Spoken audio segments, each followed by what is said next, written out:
Right, welcome back, guys. We are just about to dive into all the separate modules and look at everything in detail. As I said, you can load them up as individual plugins outside of the actual host plugin. I'm going to do that for the module overviews. It just kind of refines the settings a little bit as well. So when we do look at some of those, they're just more specific to each plugin that we're loading up.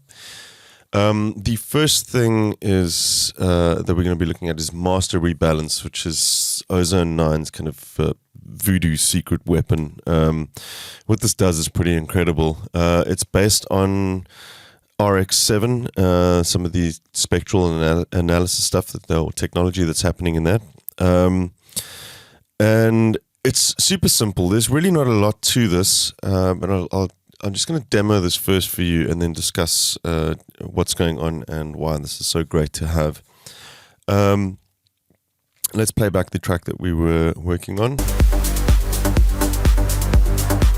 And we are going to select drums. It's the most obvious example of that. And just take a listen to this.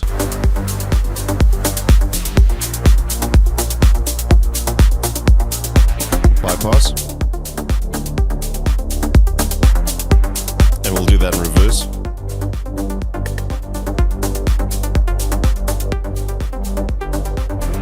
So what this is doing is it's actually inside the spectrum, recognizing elements of a stereo file without having the stems and identifying them as drum sounds or percussive sounds, and then giving you volume control over that without affecting the rest of the stereo file at all, which is pretty incredible. Why this is so great for a mastering software, that's one of the big things, one of the reasons why I ask clients a lot of the time that do send me stuff for mastering is to do a stem mix, because most of the time it gives me the opportunity to readjust balances for elements within a track before it goes into the limiting stage. So what this does is it gives you that control, even if you do get just a stereo file, or let's say you wanted to remaster stuff that you'd done ages ago, and you don't have those stems available to you, or whatever, you can actually still adjust the balance accordingly inside just that stereo file, which is really, really incredible. We'll take a listen to the bass as well, what's going on here. So we take it out. The cool thing is it's actually removing the subs. You can still very clearly hear the mid elements of that bass as well. But it's kind of removing some of the power of the bass, but without actually ruining our kick at all. So let's take a listen, bypassed. And we'll do that in inverse as well.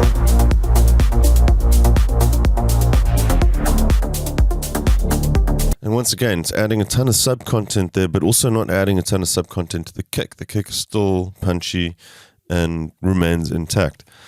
So those are pretty extreme examples as well. You normally wouldn't be dialing in that much, but having that ability to add just to 2 or 3 dB to a kick drum, really, really nice. We'll take one last look at this on this track. So vocals is another area where people tend to have a lot of issues with balancing. They'll lose the vocals in the mix. This one, instead of having to go back to the stems once again, you can actually just bring them out with Master Rebalance. Let's just take a listen. Let's mute that one. So vocals normal. Sin's burning from my soul to revive. I'm as pure as the dirt. And you can hear the vocals pop right out, and it's leaving the rest of the track intact completely. We'll take a listen to a section, where we've actually got drums and stuff happening as well. Even frozen air.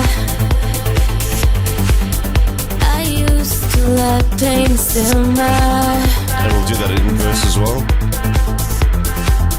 I used to crawl into the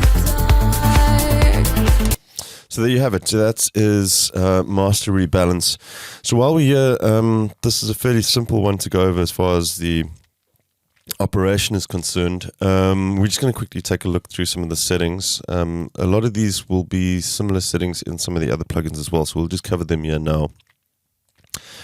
I'm not going to go into them to too much detail. One or two that I wanted to point out was sometimes Ozone has a tendency to interfere with my keyboard shortcuts in Cubase. You can disable keyboard support, have none or minimal. We'll leave that on minimal for now.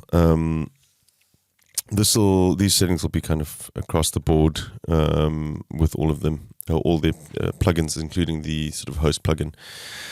The spectrum stuff, this pertains to the spectrum analyzer that we have here. You have various different readout types. So you have a linear, which is the default. You can also set that to third of octaves. And more usefully, I like the critical bands as well.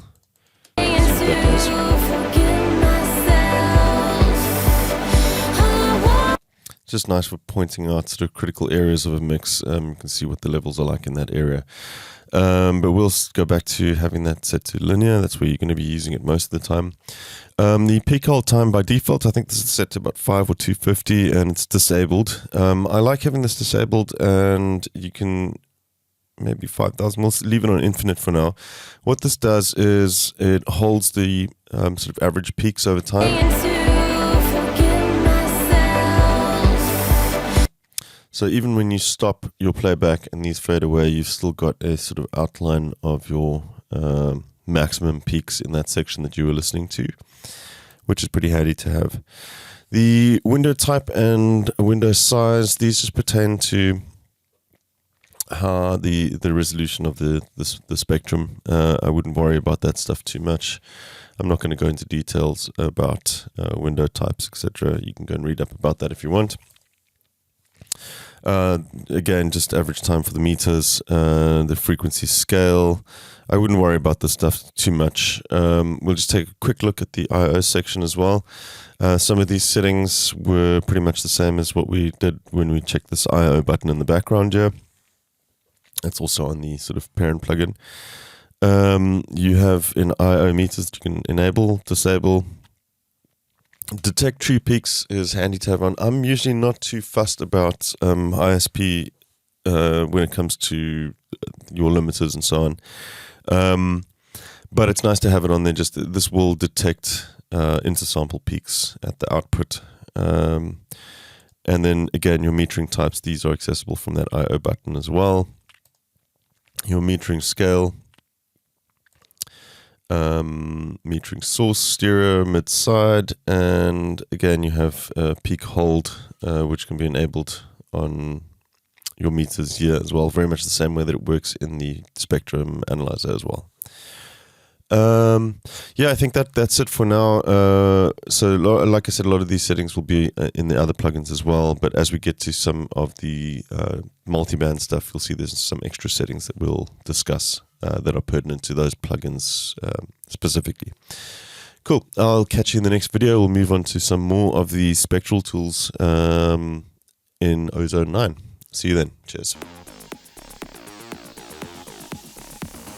Thanks everybody for watching, commenting, and indeed liking. We really do appreciate all the support we get here on our Sonic Academy YouTube channel. So if you found this video super useful, please, we'd love you to hit the subscribe button. We update the YouTube channel every week with new content. And if you want to watch some more relevant content, just click on the videos beside me.